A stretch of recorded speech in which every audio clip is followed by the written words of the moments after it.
10 টাকায় 8টা ফুচকা, তাও একদম বাড়ির কাছে। তো গাইস এই ভিডিওটা তোমরা দেখতে থাকো, ব্লগে আমি বলবো ডিটেলসে। তো আমি অভি, তোমরা দেখছো অভিস টিউব, চলেছে তোমরা একটা মিনি ব্লগ নিয়ে।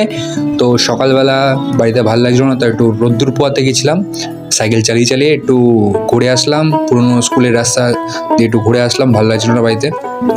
তো বিকেলবেলা আসল কেস হচ্ছে, বিকেলবেলায় আমি গেছিলাম ফুচকা আনতে।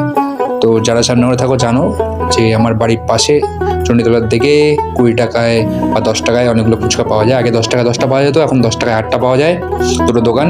তো যে কাকুর থেকে নিই, সে কাকুর দোকান বন্ধ ছিল, তো কাকিমার দোকান থেকে নিয়ে নিলাম। ইনিও 10 টাকায় 8টাই দেয়। তো বাড়ি নিয়ে চলে আসলাম। তো বাড়ি নিয়ে চলে আসার পর প্লেট নিয়ে নিলাম, বাটি নিয়ে নিলাম, টক জলের জন্য হালকা করে ফুচকাগুলো সাজিয়ে নিলাম। তো 20 টাকার ফুচকা নিয়েছিলাম, 20 টাকার 16টা ফুচকা, এরকম সাইজ, বেশ ভালো সাইজ। তো আলু ভরে নিলাম। তো আলু ভরে আমি ফুচকা খাই, আর তোমরা চাইলে এখান থেকে ট্রাই করতে পারো। তো ঠিকানা হচ্ছে শ্যামনগর নীলতলা, জালমোড়া আসলে তোমরা দুটো দোকান পেয়ে যাবে, যে কোনো দোকানে ট্রাই করতে পারো। আর ফুচকা লাভার হলে চ্যানেলটা সাবস্ক্রাইব করে দিও এবং ভিডিওটা লাইক করতে ভুলো না।